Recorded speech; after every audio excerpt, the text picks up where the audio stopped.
let's try it like this today, gentlemen.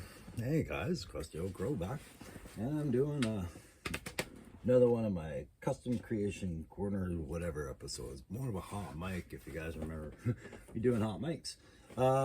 It's just a chit chat, morning coffee with y'all, because trying to get back into the swing of doing videos again after that long vacation, and I didn't get around to doing one yesterday. I said I would do daily content. So why didn't I do one yesterday? Because I was not caught up on time zones. I was sleep fucked as hell still. And I'm coming down with a bit of a cold. I just had so much to do that by the time I was shooting a video, I wasn't in it. And I said, I gotta do this tomorrow. So figured today I would do a video, but today's video is going to be more of a subscriber shout out than anything. But I'm also going to talk about a few figures in our Joe collections that I think warrant a bit of discussion. So I'll have those two separate things going on for today to keep us busy for maybe about who knows, 20 minutes, half hour. Let's try shoot for that. Sometimes we'll go way over. But I wanted to talk about some of the subscriber stuff that's been sent to. So I gave my email address out to the channel and said, you guys send me your stuff, and you guys have, and I am compiling it for I want to start doing short videos where some of your stuff flashes by. So you guys have given me permissions and allowed me to have a look at your stuff, and Crimson Vader has sent me numerous things, but there's one of his updates. You know, he's been playing around with that Han Solo body, trying different classified methods with that, but I'm just going up the line from there to see. I might have, like I said, I've got a collection of these, but I'm just looking for, where is Dead Frost. Yeah, Dead Frost sent a whole bunch too. Look, which one was this? Gotta get the front. Look at that. Right. So I'm putting together a video that features the stuff that you guys do, and your names will be attached to it unless you've told me not to put your names to it. Whose doc was this? Thomas's doc, right? So again, much appreciated. That's so cool, right? Yeah, I really like the back kit on this dock, and clearly some gridiron, and you know, I definitely gonna have to get more and more gridiron stuff as I go, because Digital Diarrhea gifted me one that he said he wasn't going to use because of the back post. I figure that was just an excuse to be generous, and he gave me a Saboteur kit, and I was going to put it back on my wreckage figure and just get rid of the Saboteur kit I made. And then I was like, well, what if I want to do a better Saboteur? And I'm thinking I might do that. I am definitely saving those pieces for something. But this one came to me from Riley Cross, another guy here in Canada, right? So he's made I don't know, does he say which vehicle? Oh, sorry, Riley. This is for 3/7 scale armor, right? So we'll just blow that up. But I guess it won't allow me. It'll do that. Sorry, guys. But yeah, you'll see these things in videos showing up more and more. Your guys' creation and works. And then, Bobby sent me this, a scrap iron that he was working on, and I guess he doesn't want, he's not feeling it anymore, and he's asking me if I want to work on that with him. And I was, I'm really flattered you're thinking of me. I've got to wait and see if I can even close out the ones I've started yet, and I have a box full of other ones I just don't talk about on the channel, because every now and then I wanted to surprise you guys, but you know me, I'm a blabbermouth. I don't believe in big surprises. Let me try to ignore this cat. But yeah, Bobby, I appreciate it. I'm actually pressing pause on Blizzard right now because I have so many other projects, and Blizzard actually is waiting for some parts. But Bobby, if I ever feel like I've got to restart a scrap iron, at least I know you've got one on standby for me. But he's looking good on that shelf, man. Yeah, he's looking fine on that shelf with you've got the 788 there. You've got your I don't know why you'd want to get rid of that, man. But that's in between you and Thomas came across. Yep. And then also, you guys have some of you have been using the email to send me heads up on things you're seeing on Amazon that are on deals, and things that you've thought of in your own Joe world and your own Joe lore. And I have appreciated all of that.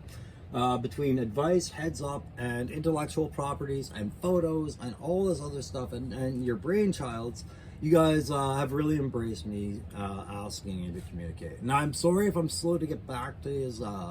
Sometimes, but just understand that if I haven't gotten back to you and you've sent something, believe me, I meant to get back to you. I'm just an old man that foolishly was probably waiting for a reminder. So much going on right now, but it's always appreciated, and I will try and get back to all of you guys. But yeah, those videos are going to come that'll feature your stuff as I start learning how to do that better. You've seen on me done a couple of shorts now. That's why.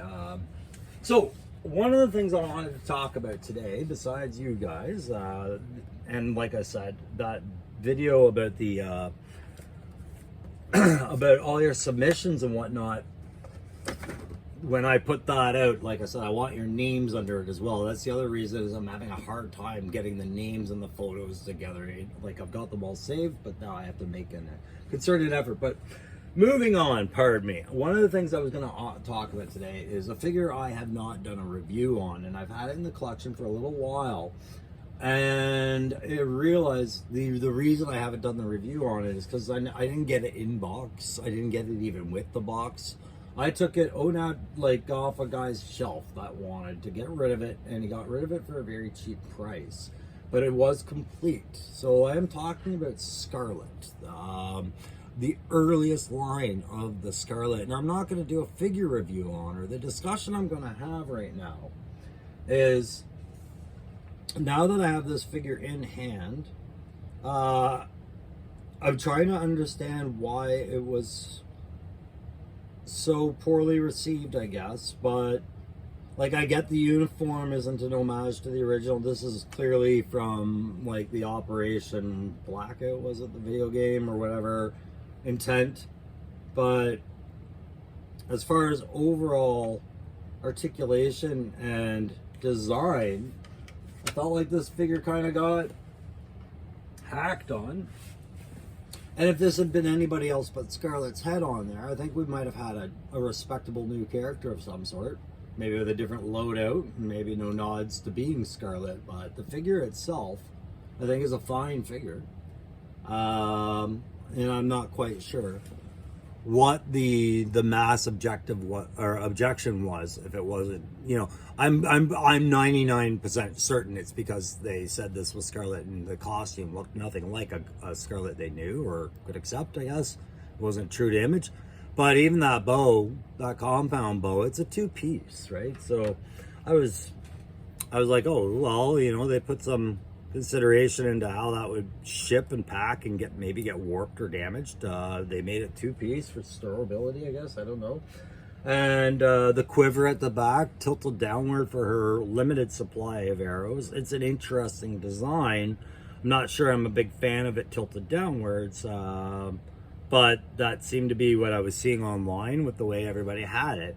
Otherwise, that knife is like up by her ear, if you were to invert it so those arrows were upwards, right? So it was a weird design if you get all rid of that. But I do like the two fighting knife effect on the other end of it. Like, she's got two little fighting knives that, you know, it makes sense for them to be upwards. So it's a conundrum. But I felt like I never heard much discussion ever about this figure having any kind of redeeming quality, and I feel it's got quite a few redeeming qualities in how it's built, put together, designed, some artistic input and some sense that was given to it, although it's not the sense I would put to it or the input.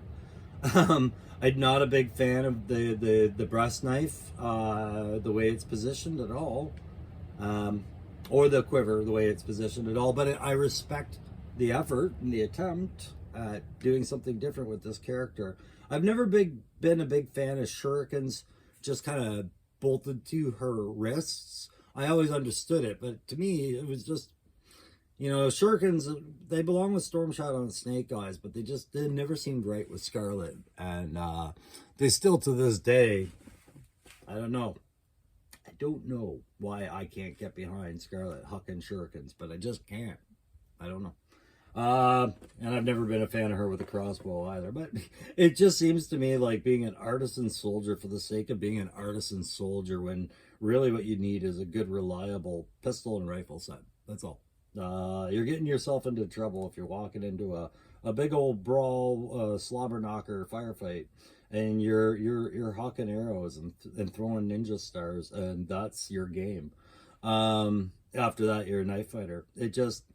It never really stood up well to me, but the figure itself I felt was very underrated, especially that head sculpt, that freckle face.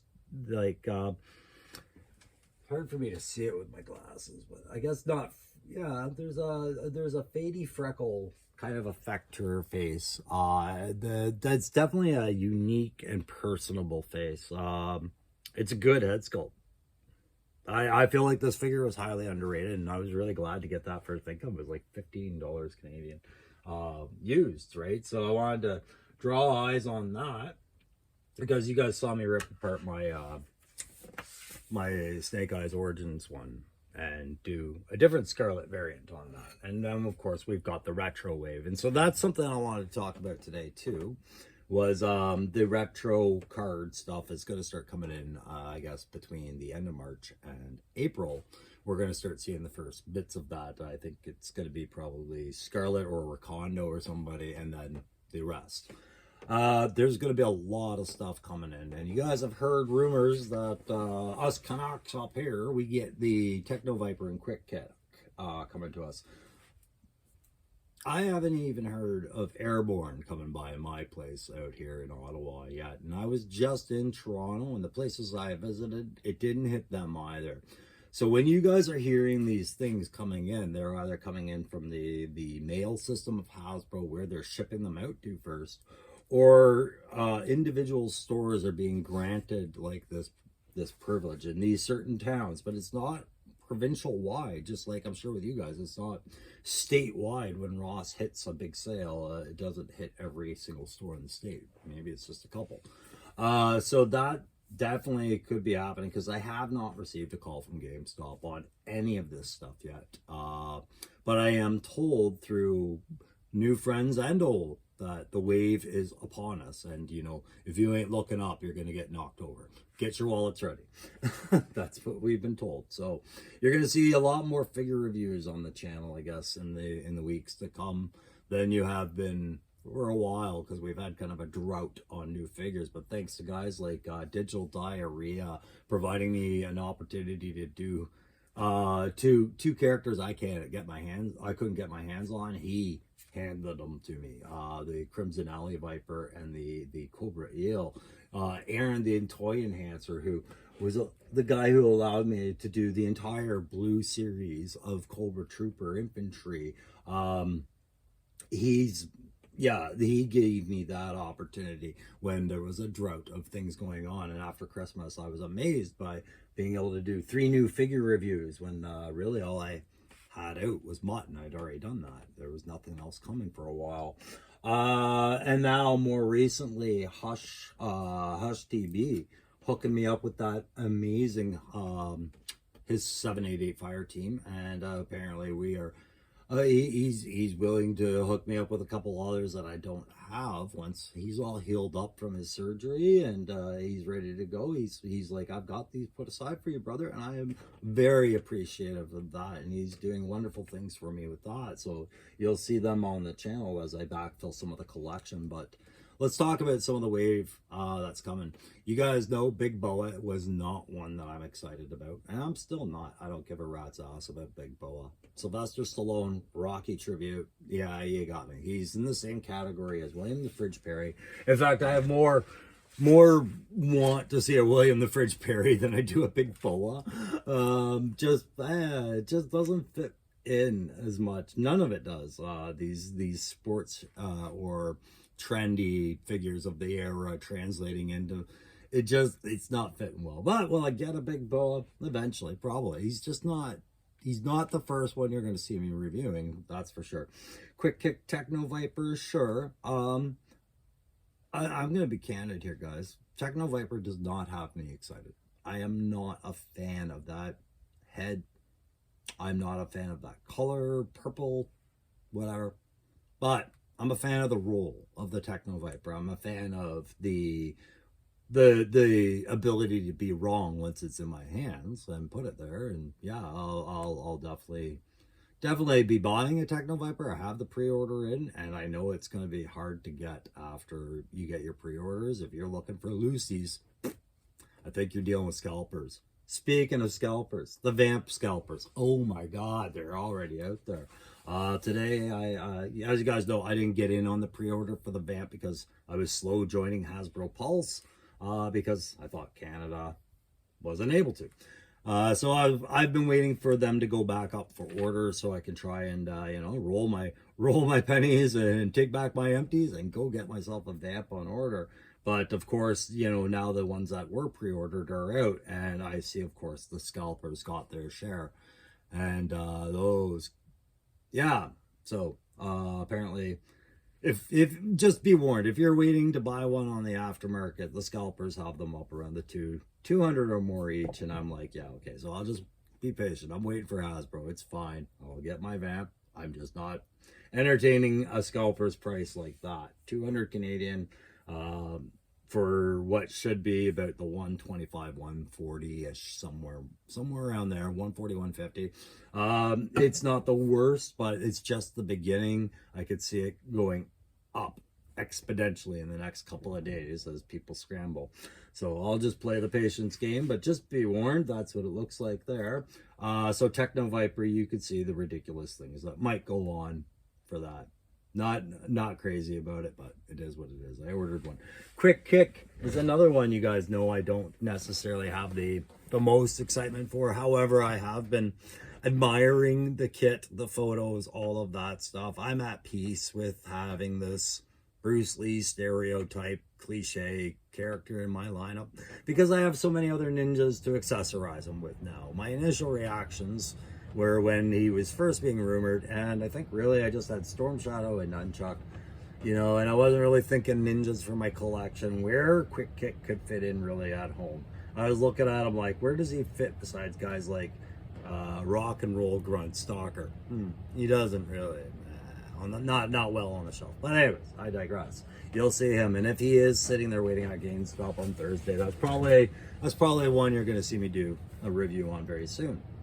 Airborne I have not seen, have not heard wind of. I would like to do a review on Airborne soon too. I am a big Airborne fan, as is Skullfrog out here in the thing, because yeah, I remember the excitement of getting him as a kid, because he came in the wave after Christmas that I got my Sky Striker, and my friend got his Sky Striker. So of course there was your ideal co-pilot for Ace, was to get Airborne. And my buddy Mike also had the Dragonfly, I think, and Airborne was ideal for that, for play. So yeah, we had a special want for Airborne, so it's just cool to see him show up. I want to get him in the collection.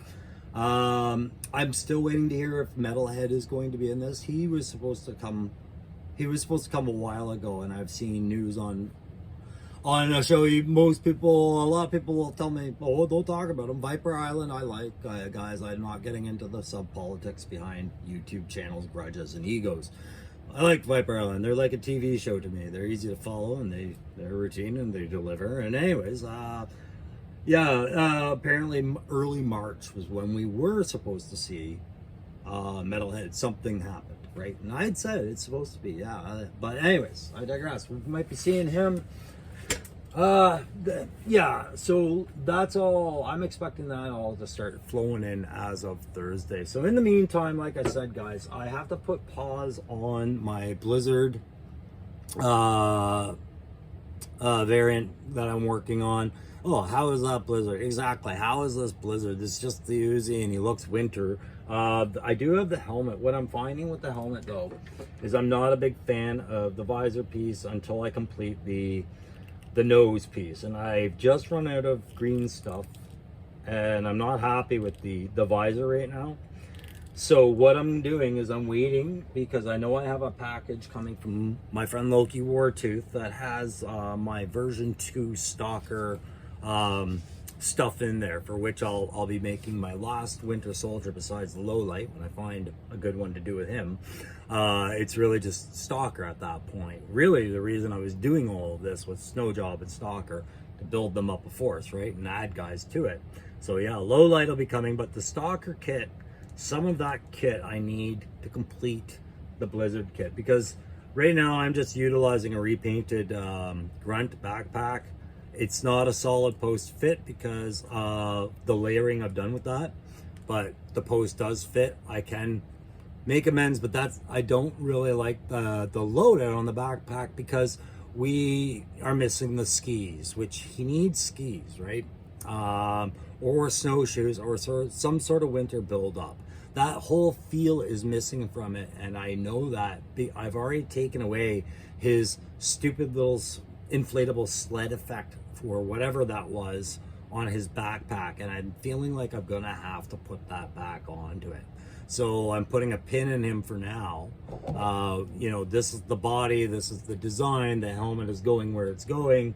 You know, either I correct that, I have to correct the mask a little bit. The rest of the helmet I'm fine with. Like, it's just, you can see the nose doesn't settle in and how sloppy all that white looks. So I'm thinking I'm gonna rip that out and replace it. But that won't be a massive obstacle. It's just an annoyance to realize it after that just your first attempt didn't really work and you pushed it and it still didn't work, right? The Uzi I'm satisfied with, the body I'm satisfied with, the articulation, the ideas I'm satisfied with. I can't continue it until after I get the Stalker kit all sorted out and realize what's going to the V2 Stalker and what will be going to Blizzard. So he is not finished. That's why I haven't done a video with him, but it's also why you won't be seeing him until probably around the Stalker stuff.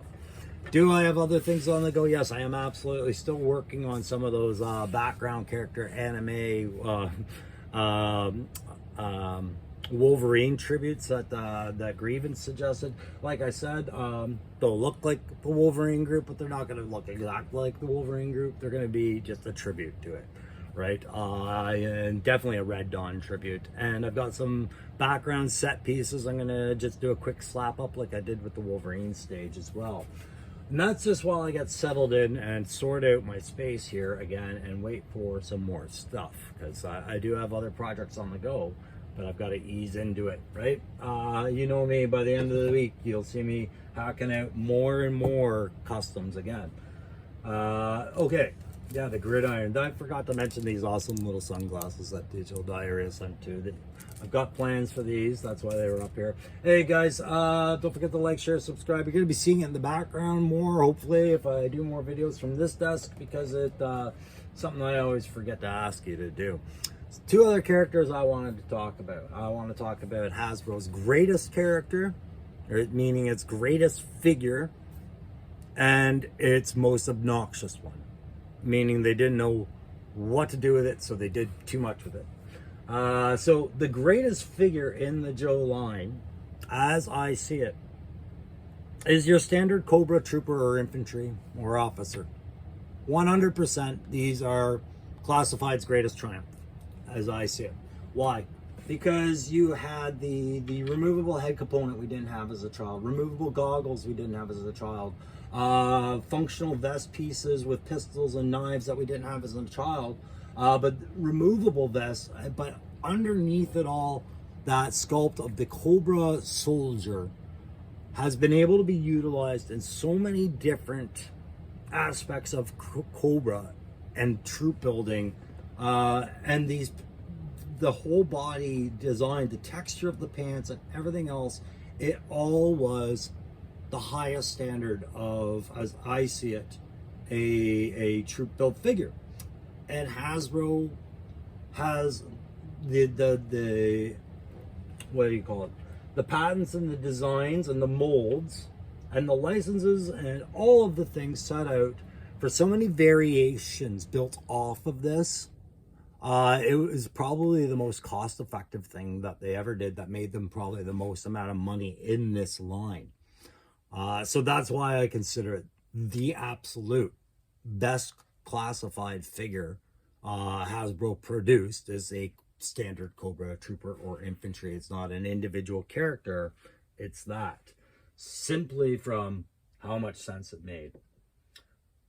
A tactical standpoint, if you would, as a business. Now we'll talk about the worst, which would be, of course, barbecue. Because they did him not once, they did him twice. Barbecue was a conundrum because he was this bright orange Cobra Island figure. And at the time, I think they still had hopes that their more colorful designs were more appealing from the earlier part of the classified line. I'm talking about those Operation Blackout tributes of Scarlet and Duke and Roadblock and so on. So you were able to ease in a barbecue in bright orange and maybe say, hey, look how colorful Joe is. And I would have accepted that orange. And I would have accepted that barbecue because that's the one that came up off the shelf. But why did they follow it up so quickly with a Mad Marauder variant, and again, of barbecue, but again, no removable second helmet feature to go with it?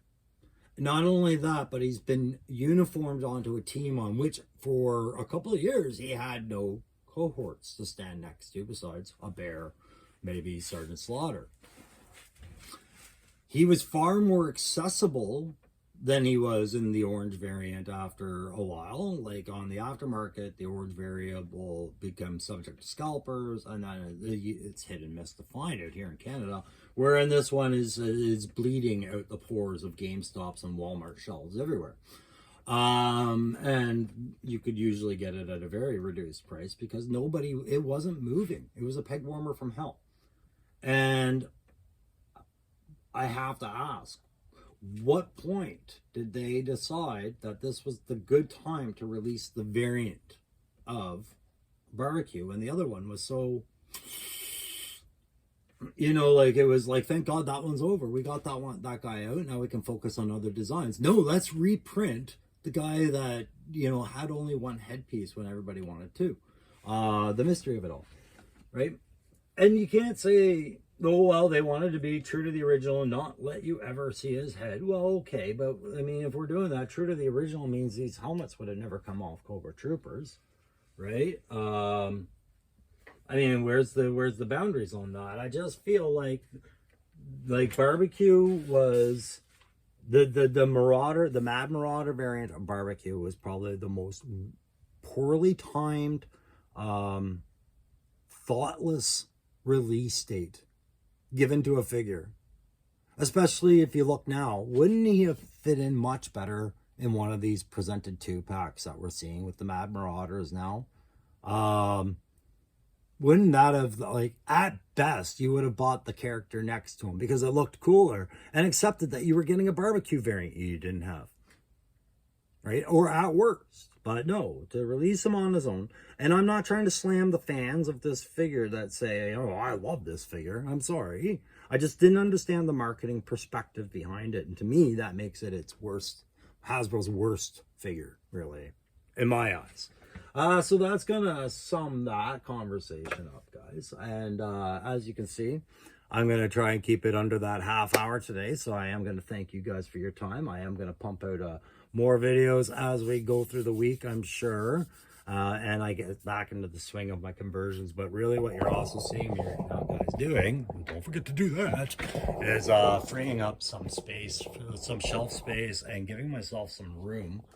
Because I'm feeling a little cluttered with my Joe collection. And I've had to spread out things just so that I could see my collection, because I felt like I was hiding it all away while I was waiting for one project to finish, and that was uninspiring. So you're going to see more of it, guys, and that's going to be the video for today. Like, share, subscribe. Don't forget about that 350 contest. We do have that coming up close. We're at 320 right now, guys, and I appreciate that. If you don't know what the 350 contest is, just go back in through my videos, find the one where I'm holding that sign, watch it, enter using the rules, and I'll talk to you all about your prize packages and things like that. Another video at another time. Till then, we'll see you next time, guys. Bye.